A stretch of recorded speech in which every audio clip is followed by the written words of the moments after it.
Thank you, Priyanka, for joining us on the Cocktail Club podcast. My pleasure. And the first and the most important question to you is, what does it take for a bar to be on the list of 50 best?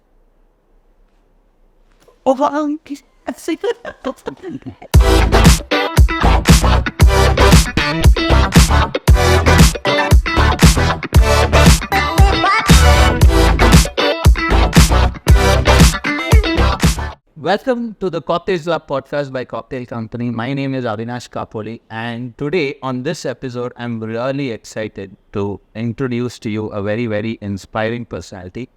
She has grown up in Shillong around food and music, and then she also was a musician, and then went on to start writing for Rolling Stones magazine, and then founded Dram Attic, which talks about bar personalities and people in the beverage industry as well as bars. And also number 12 on the 2024 Bar 100 Most Influential People as well. Here we have Priyanka Blah. Hi. What a journey it's been for you. And if you have to put this inspiring journey into a word or a phrase, what would that be? Interesting. My dad always said, interesting is an interesting word when you don't know what to say. Okay, then probably let's understand the journey. So if I have to understand, when was the first time you ever came across a cocktail? How old were you? Like, Oh, no. No, I wouldn't say 14. At that age, I was introduced to obviously wine, etc., because Christmas at home and all that. I wasn't drinking. My family doesn't do illegal stuff. It was more, I think cocktails happened to me more before I turned 18, where I was aware of cocktails, what went into making cocktails. Because I had moved to Bangalore at that point to study, and at that point, Bangalore was like at its peak of pub culture. And cocktail culture was just sort of creeping into pub culture. So I think it would have been around that time. Yeah. Okay, what was your first drink? Oh, you don't want to know. It was disgusting. I thought I would never drink cocktails again after that. I think it was something really vile. Like, I think it was a Long Island iced tea or one of those blue curacao drinks. And I was really sick after that. And I thought, oh my God, never drinking a cocktail again. Well, that's not true. But so then what was your last cocktail which you had? Do you remember? My last cocktail, you mean like recently? Yeah. It was actually a bamboo at Shingo's Devil's Cut in Madrid. Right. I think I did try the drink when I was there. Yeah, beautiful. It's a beautiful bar. Yeah. Yeah. So if from the first time you had a drink, which was maybe... Let's not talk about how old I am. I don't remember. I'm not that old. No, but what I'm asking is, what was the thought then to what is the vision now, and how did the journey happen? Why getting into beverages? Or it was a bit of an unconscious sort of transition. At that point, obviously, I was working through college, writing about music, transition from that into going into the music industry as an artist manager. I dabbled in a few different industries, but what was consistent is how I wrote about, my love for writing about drinks came from my love for whiskey. right. And I think the transition happened kind of unconsciously. I don't even remember the exact point where it happened. My hobby did become a job. I felt it was quite a natural transition because it felt like I was entering an industry that felt quite inclusive.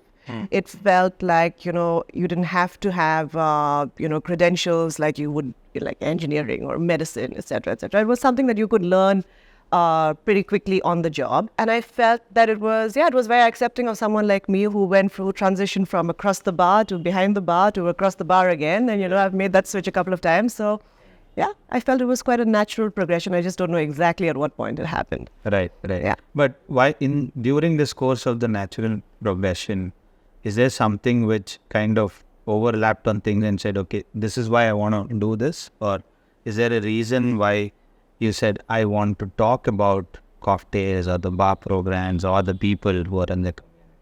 I think I was always happiest in terms of my social interactions. I was always happiest with any social interaction I had at a bar, whether it was with the bartender or a stranger I met at the bar. I used to travel alone a lot. So this is not a recent phenomenon. I've been traveling alone since I was in like 18, 19. And I felt that the best people I met and the best interactions I had were always at the bar. Bars at that point in India, I wasn't so comfortable going to alone. But when I did travel abroad, I did have great interactions at hotel bars there. Felt like a safe place for me to like make new friends and learn more about the world. Bartenders were really interesting people to talk to. And so I just felt like if I had to tell a story, it would be about these people and this space. Amazing. Wow.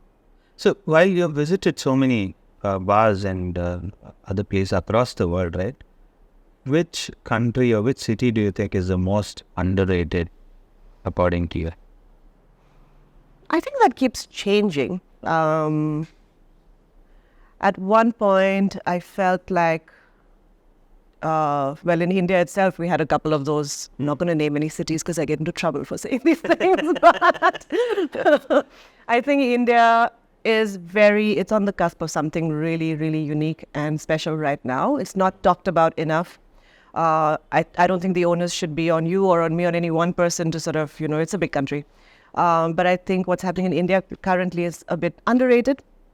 Should be celebrated more, and I think we need to do a better job of talking about what we're doing and be a bit louder about it. I think we're very quiet as a culture. I think we're loud about a few things, but when it comes to our work, we always have a bit of imposter syndrome and we don't think we can keep up with the rest of the world. But I think having seen what's happening in the rest of the world and seeing what you guys and people like you are doing here, I think we're kind of at par with the rest and a bit underrated, I'd say. Nice. Also, you think with the availability of ingredients and everything in our country, is there untapped potential for bartenders as well as spirits and like what Pusajan has done, or for that matter, a lot of other brands as well?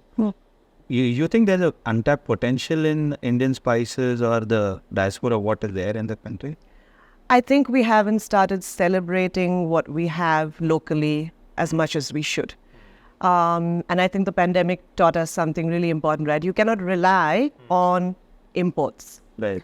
Also, given the fact that India has so many challenges, whether it's import regulations, taxes, prices, availability, inconsistency, supply chain, etc., I think there is a need for us to go into what we have available locally. And also the fact that, look at us, we're from the land of spice, the land of, we're a tropical country. Look at the fruits we have available to us. Look at like how rich we are, right? And I think the more we start taking pride in what we have and start using that to our advantage, the better we'll do. It's great to have a bar concept that celebrates, European cuisine and, Japanese ingredients. And that's great because there are people who love that and want to see that. But it does hold you back at some point. And honestly, if someone's coming to India or to Bangalore from, say, Japan or from Spain, they want to see what you have to offer, right? They're not going to go back to, so I have this really good Japanese plum wine in Japan. Can I have the same thing here in India? Probably not going to happen, right? So we do need to tap into that much more than we are right now. And I think some of you are doing a great job of that. So you've been living in Bangalore for a long time. How many years is it? I'm not telling you how many years, because you'll do the math, but many years. No, let's not. But I'm sure you've been to some of the OG iconic spots. Now he's trying to figure out how old I am. Which places do you remember? Yeah. But I have grown up in Bangalore since I was a child, but then moved to Mysore for a while. But then I've come back. But I've seen my father working in the same industry, from restaurants to bars. He's trying to figure out if I'm as old as his father. No, not at all.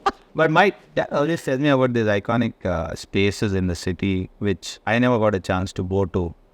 And because I came back for my education to Bangalore, then again I moved out. So I don't know a lot of places, but I still know a few. What are your favorite spots? From back in the day? Yeah. Right. So Bangalore's pub culture was at its peak then, right? So people laugh. People who've known me since I was a teenager will laugh when they see this bit, but I won't tell you why. It's an inside joke. Black Cadillac, Purple Haze. There was one, it wasn't the Club Sparks, but it was near Sparks. It was like a sports bar. I forget the name. Koshi's, of course, which is still there. You've been to Koshi's. So my usual haunts would be, these three places. Tavern. Do you know Museum Inn? It used to be Museum Inn anyway, the hotel. So we used to be there literally every Wednesday night. That's where I met some of the people who I'm still friends with today. Oh, and great. a few years after that, when the Bangalore's drum and bass scene kicked in, there was a place called Bacchus, which was off St. Mark's Road. But that's, of course, not that long ago, where I met a lot of my music industry friends and became friends with them as well, because I used to go for every drum and bass night, every live music night. So I would be there like twice a week. I kind of miss those kind of places. So Tavern is being now taken over by Vipin and Siddharth. They're opening a bar called Dali. I thought it's opening this month, no? Yes, it is. Yes. Next. Excited about that. Yeah. It's a great name. Yeah. And the other space which you spoke about was Bacchus. Bacchus, which is just off St. Mark's Road, where Spiga used to be, just behind that. Okay. I don't think there's anything there now. There was an Indian restaurant, Saffron. So same building. So Saffron was out front and Bacchus was at the back. Yeah. Bacchus kind of established drum and bass culture in Bangalore. Yeah.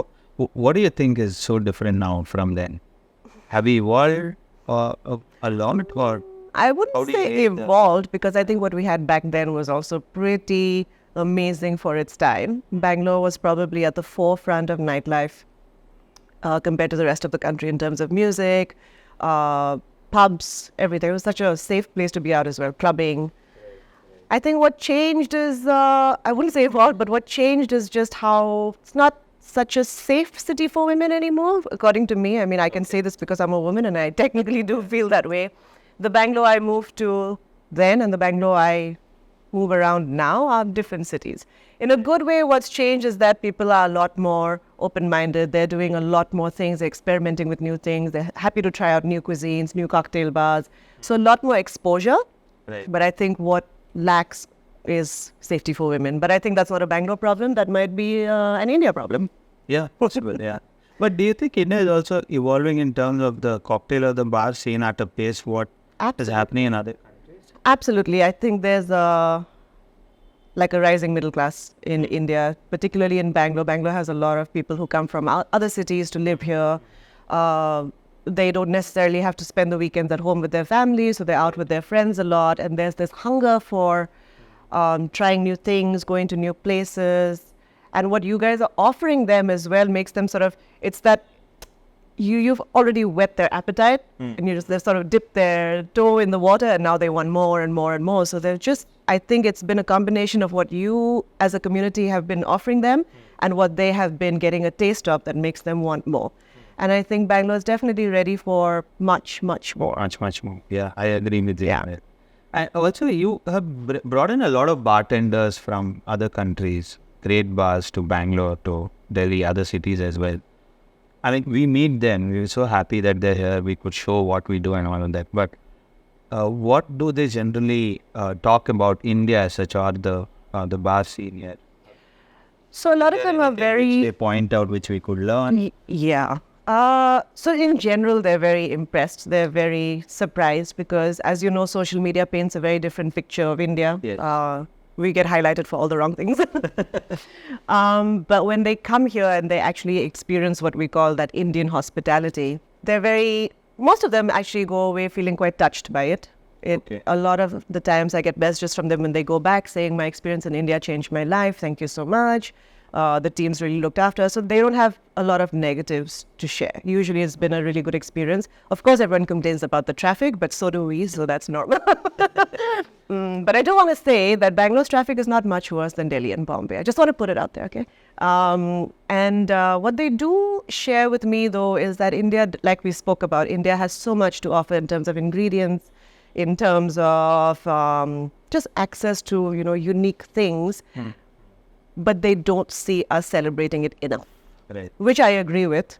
I know that some of the best bars in the country are trying their best to sort of do that, but also maybe they're afraid in some sense, whether the consumers will like it or not. The local consumers. Are the local consumers looking for something new? Are they looking for something different? Okay, if they see like an Indian sounding drink on the menu, will they like it? So there's that bit of fear that bar owners and bartenders have to tackle. But I really think it's about taking that leap of faith. And I think it's about trusting what you have to offer and trusting that you have a good product and just being proud of what you have.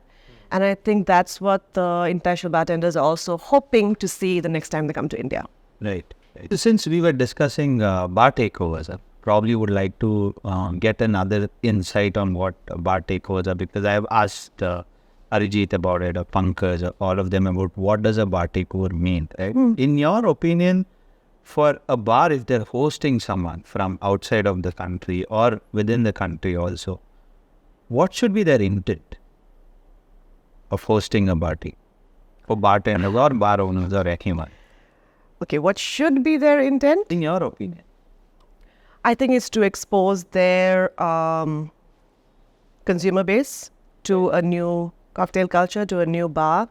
I think today, given the lists that people see online, whether it's 50 Best or whether it's Tales, people have heard of a lot of these bars, and not everyone has the luxury of going there and being able to experience it, right? So I think the intention should be to be able to expose your consumer base to drinking cultures from around the world.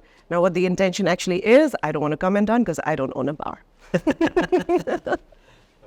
But what about bartenders? What should they make out of it in a party?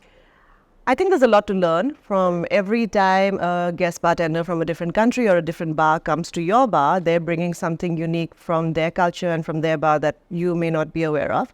So I think to keep an open mind and be as open to learning or as hungry to learn as possible, because that exchange can be beautiful, right? I mean, something very simple, you know, in terms of service elements or just touch points or just the way they interact with guests, or, you know, how they keep the drinks cold, you know, how they dilute the drinks before serving so that it's not over diluted by the time it gets there. Very simple things, but there's so much to learn. And I think the first and foremost thing, you got to taste their drinks. Yeah. You can't travel to their bar to actually taste. And I think that is, for us at least, within what we are doing, bar takers are actually helping our own team as well in understanding how drinks can taste better, what other flavor profiles can.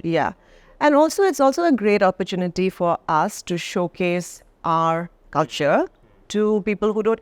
I feel like in India, while we have so much to offer tourism-wise, we don't have that much interest in tourism, especially in the cities. Like, people love going to Ladakh and Jaipur and Kerala. These are really sort of attractive to tourists. But Indian cities are not exactly places where tourists from, you know, Spain or France would be like, I want to go to Delhi, Bangalore, Bombay, right? And so when that does happen, it's a great chance to actually showcase our culture and showcase what we have to someone who's going to go back to their country and hopefully talk about it in a positive light. Right. Also, you recently hosted a session at the 50 Best Buzz about Indian culture and all that. Right? I know, there was that BCB. BCB. Yeah, Berlin. So that's actually my question. As a bartender, if I have to go to these kind of conventions, where do I go look for? And which are those must-go conventions or any kind of these events across the world? So I think one way to do it would be like what I used to do before any of this. I would just go there by myself, buy a ticket and go if I was. And also I was working with a company that allowed me to travel around Europe. This is so it gave me a bit of a leg up because I could sort of have work somewhere and then go to BCB. But I think one is to save money and fund yourself, which is not always the ideal way to go. If you are an established bartender, member of the community, the best way to do it would be via a brand. Ask a brand to sort of support you and take you to these trade shows and then maybe do a guest shift. You get to attend it. The best ones I think right now would be BCB in Berlin, Athens Bar Show, Tales of the Cocktail. There's a couple more which I'm forgetting. Whiskey Live. Depends what your interest is, right? Whether it's on the spirit side or on the cocktail side. But these would be the key ones I would recommend. But anything which is very popular in Asia? Because I think for us, even for a bartender, if you have to save up some money and go, I think Asian countries are... I think the easiest ones to do now would be, of course, BCB Singapore, which happened last year and is happening again in March, which is the BCB that's in Asia, and Bangkok Bar Show, which I think is doing the second or third year in a week or so. Yeah, that's the easiest one to get to from India, but also I think it's a great bar show. Okay. Yeah. So this is a quick rapid fire on favorite bars across the globe. Okay. Best service. Soka. Across the globe. We'll leave India out of this. Yeah. Oh my God. I get really good service at my home bar. Anything which you really... What stood out for me recently would be Viva Madrid, the service there, and Foco, Barcelona. Foco Barcelona. Yeah. Okay, good. Most experimental flavors you found in? You Flavors? remember the particular flavor that is very experimental? Native. It's always been native for me. Okay. The most creative cocktail you've ever had? I don't remember names of cocktails, guys. I drink so many. But I remember having my most memorable cocktail in the last couple of months. I don't remember the name and I don't remember what's in it. Was at Reka in Kuala Lumpur. Kuala Lumpur. Yeah. Okay. A must-visit bar in India? Soka. Embarrassing. You know. Okay. A must-visit bar globally? Foco. Foco. Yeah. Okay.